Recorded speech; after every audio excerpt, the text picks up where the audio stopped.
Welcome to அனுபாரதி channel. நம்மளுடைய சேனலில் இன்றைக்கி நம்ம பார்க்கக்கூடிய டாபிக் வந்து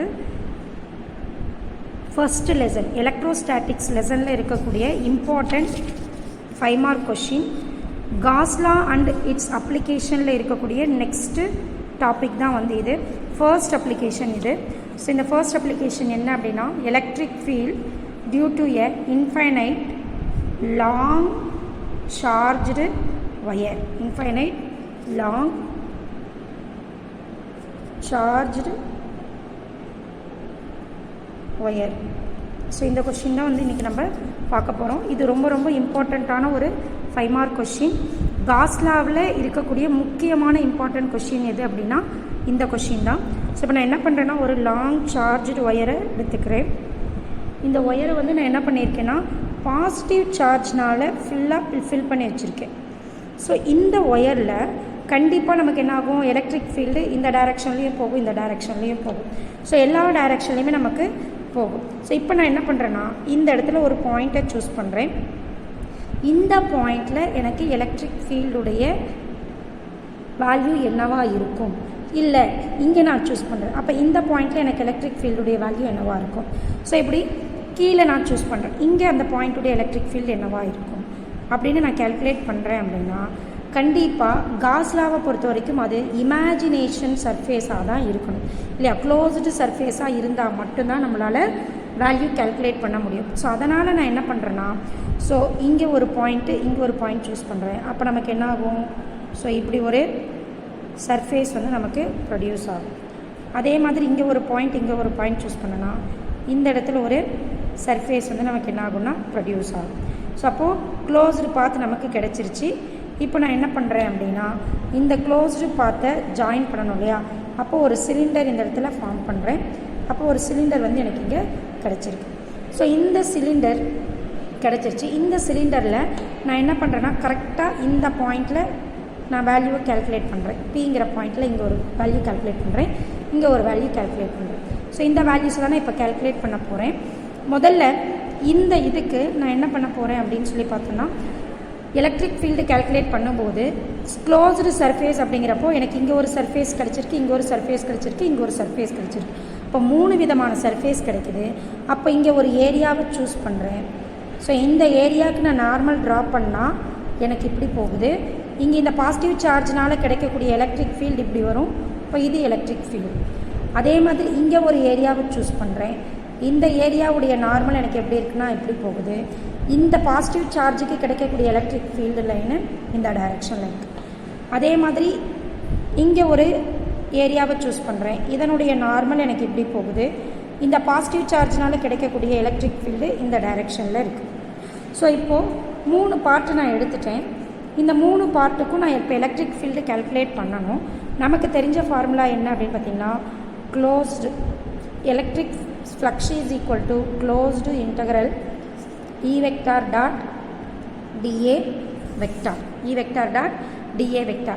இந்த closed surfaceல எனக்கு 3 விதமாக இருக்குது. ஒரு closed surfaceல எனக்கு 3 வேல்யூஸ் இருக்குது. என்னென்ன அப்படின்னா, integral top E vector dot dA vector plus integral bottom E vector dot dA vector plus integral closed surface E vector dot dA vector. So இந்த மாதிரி எனக்கு கிடச்சிருக்கு. இதில் இப்போ டாப் எடுத்தேன் அப்படின்னா, டாப் நம்மளுடைய இந்த சிலிண்டரிக்கல் ஃபார்மில் டாப் எடுத்தோம் அப்படின்னா எலக்ட்ரிக் ஃபீல்டு யாருக்கு பர்பண்டிகுலராக இருக்காங்கன்னா, நார்மலுக்கு பர்பண்டிகுலராக இருக்காங்க. அப்போது இன்டெக்ரல் EDA நம்ம போட்டோம் அப்படின்னா, டிஏ வெக்டார் அப்படின்னு போட்டோம்னா EDA காஸ் தீட்டான்னு வரும். ஸோ இங்கே இவங்க 2 பேரும் நார்மல் அப்படிங்கிறப்போ தீட்டா எனக்கு எவ்வளோ டிகிரி இருக்குன்னா 90 டிகிரி. ஏன்னா N இப்படி இருக்குது, எலக்ட்ரிக் ஃபீல்டு இப்படி இருக்குது. ஸோ இவங்க 2 பேருமே எனக்கு எப்படி இருக்காங்கன்னா 90 டிகிரியில் இருக்காங்க. அப்போது 90 டிகிரினா 0. அப்போது EDA இன்ட்டு 0ன்னு எழுதும்போது எனக்கு வேல்யூ 0 ஆகிடும். ஸோ நெக்ஸ்ட்டு அதே போல் பாட்டம் எடுக்கிறேன். ஸோ பாட்டமுக்கு E vector perpendicular to N vector அப்படின்னு இருக்குது.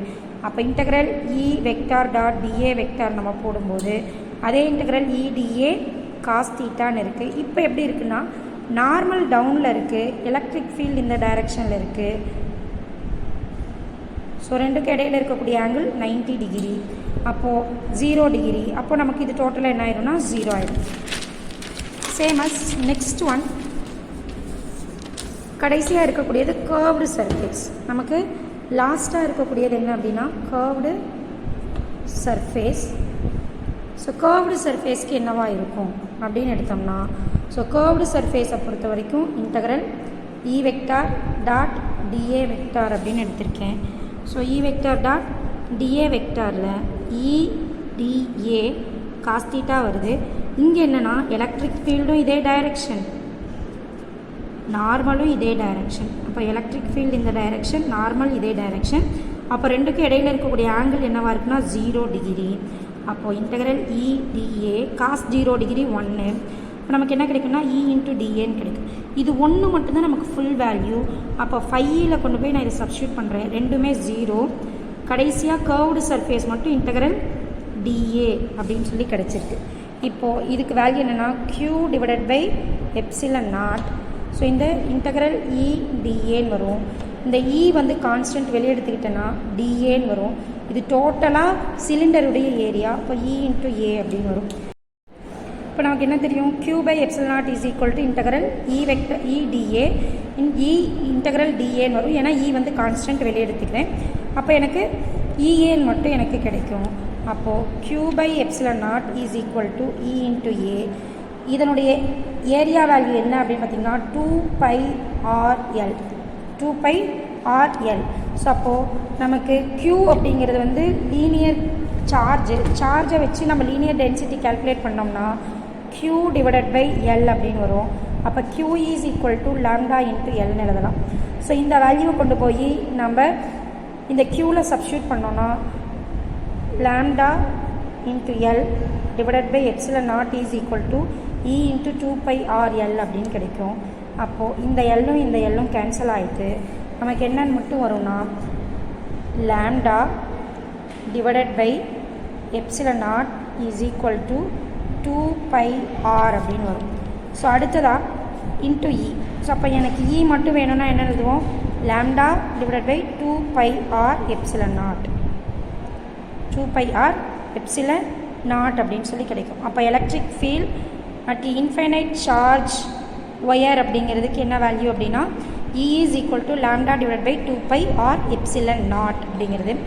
ஸோ என்னுடைய இந்த சேனல் உங்களுக்கு பிடிச்சிருந்ததுன்னா லைக் பண்ணுங்கள், சப்ஸ்கிரைப் பண்ணுங்கள். ஸோ இன்னும் வேறு மெத்தடில் நான் எடுக்கணும் அப்படின்னாலும் எனக்கு கமெண்ட் பண்ணுங்கள். கண்டிப்பாக நான் வந்து என்னுடைய வே ஆஃப் டீச்சிங் மெத்தடை நான் வந்து சேஞ்ச் பண்ணிக்கிறேன். தேங்க்யூ.